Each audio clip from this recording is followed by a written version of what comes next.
Hey everyone, welcome back to season 2 of the Refs Crease.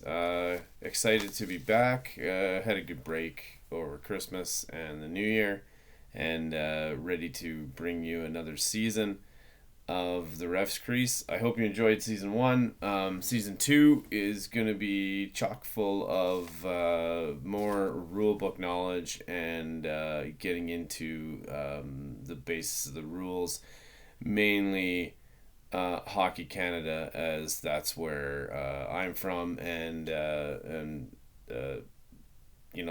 that's kind of what we're dealing in here.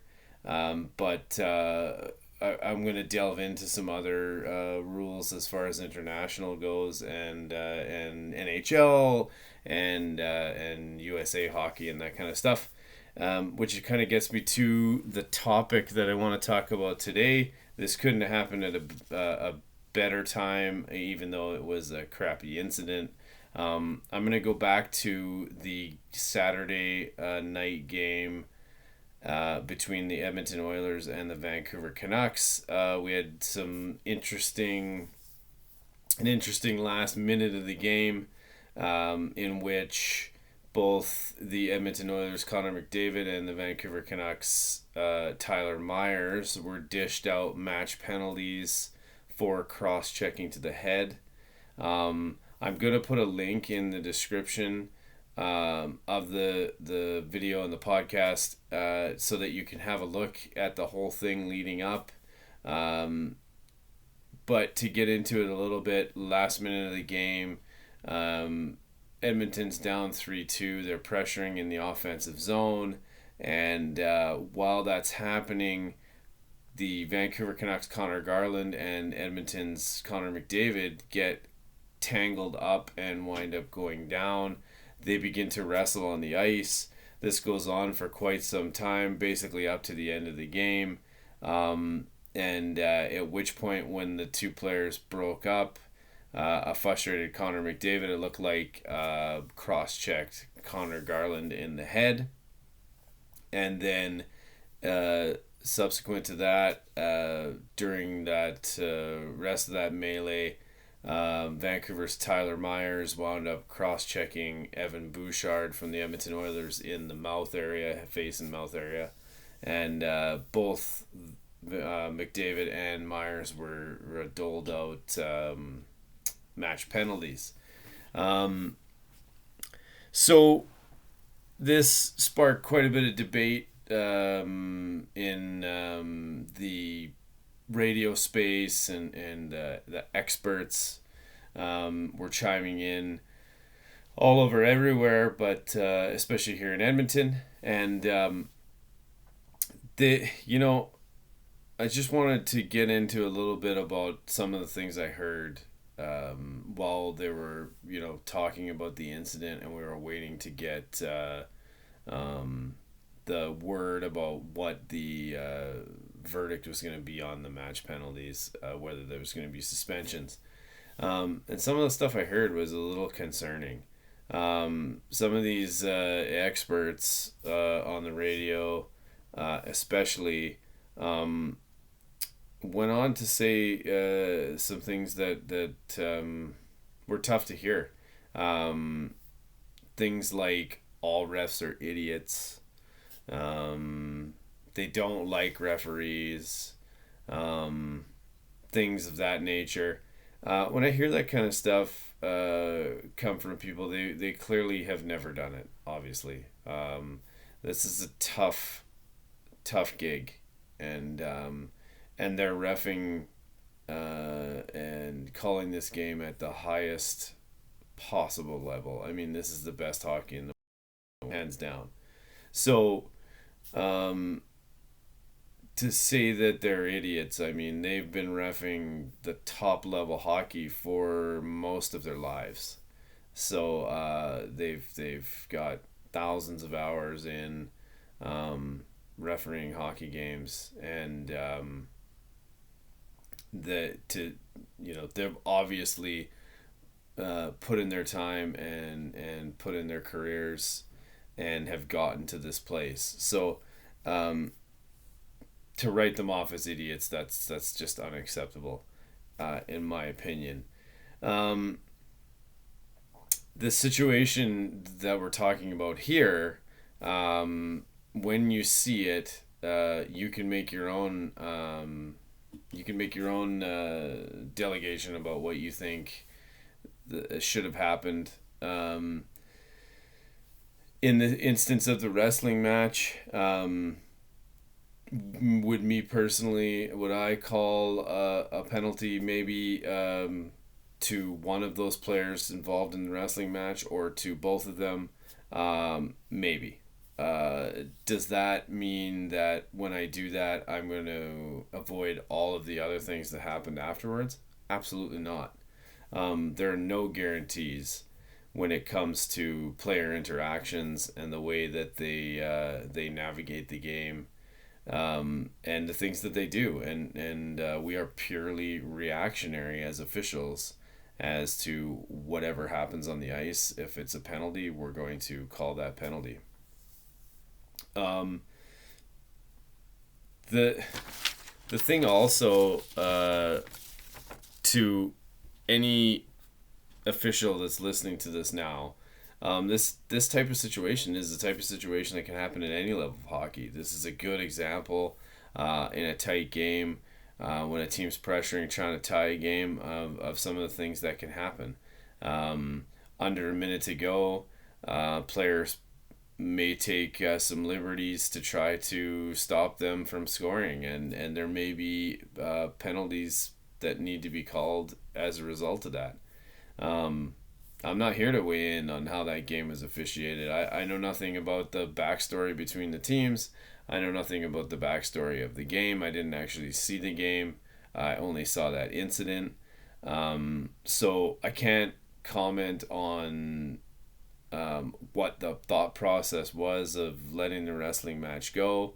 You'll see in the video it goes for quite some time. So, that's not for me to say.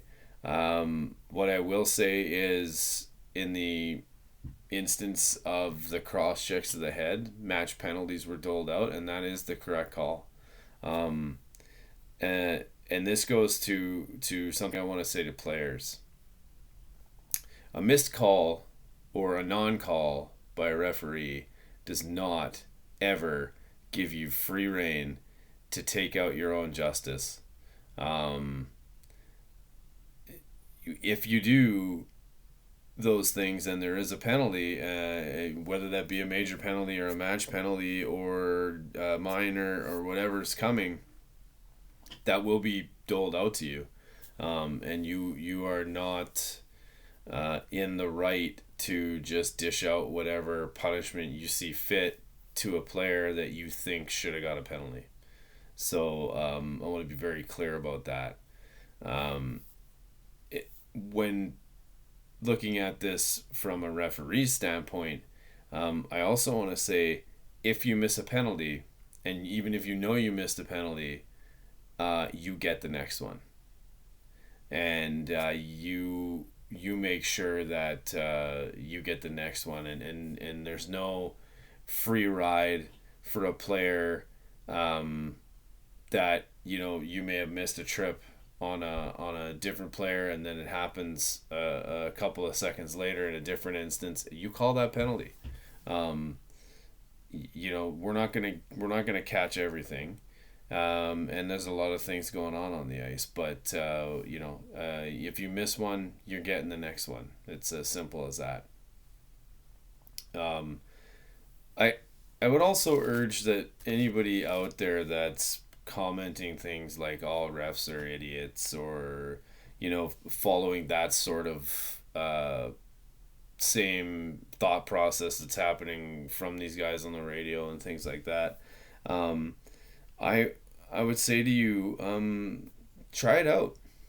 Come out, put the stripes on, give it a shot, and then see how you feel about it after, because there's a lot that goes on in a game, and hockey is probably the most fluid sport, um, that's going. So managing and keeping that fluidity is also important.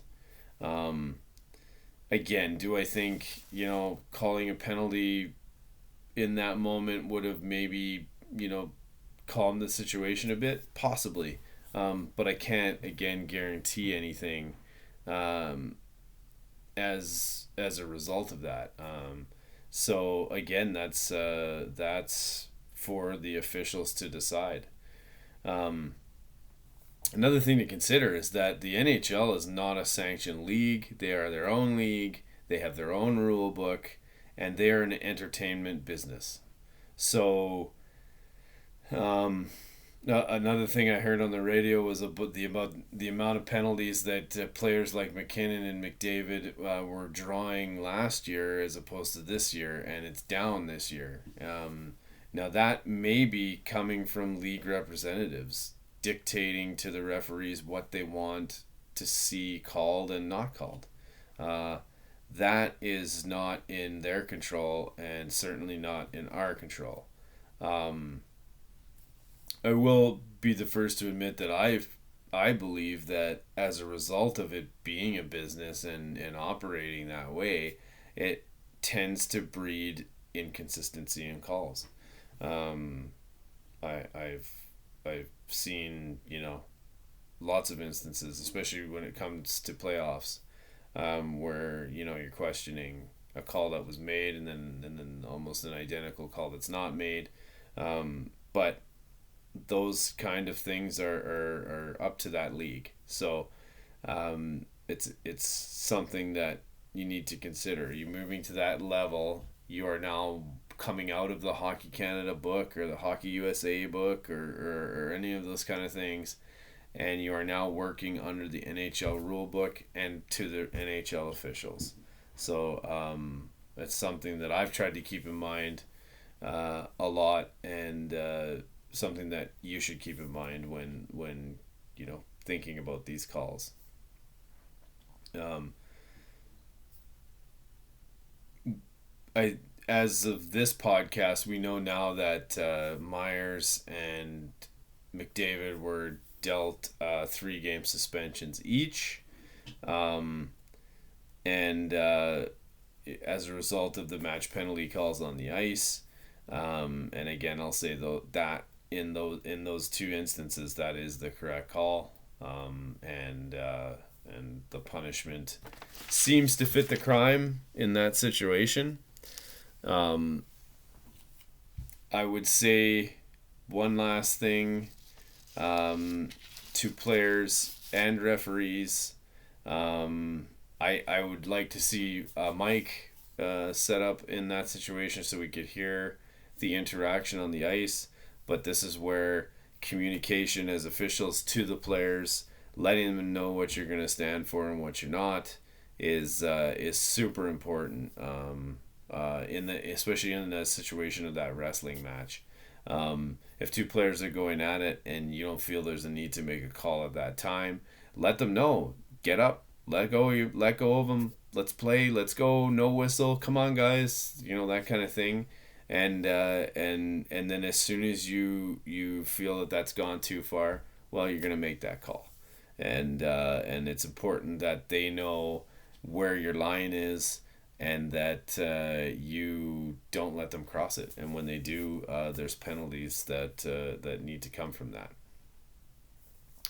Um, on this situation, that's all I have for today, guys.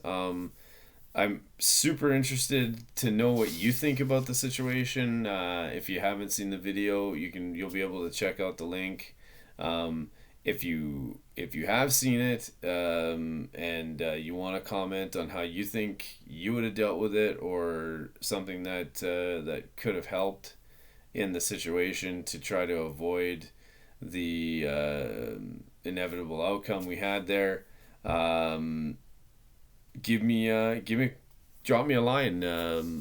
We're always available at www.refcoach.ca, as well as Ref Coach Canada, all one word, on Instagram, and Ref Coach Calmar, CALMAR, on Facebook. And I'd love to hear from you, and I'd love to discuss this further. So until next time, guys, stay safe out there. keep on learning. And we'll be back next week with another episode of the Refs Crease, and we'll get into a little bit of rulebook knowledge and how to properly make those calls.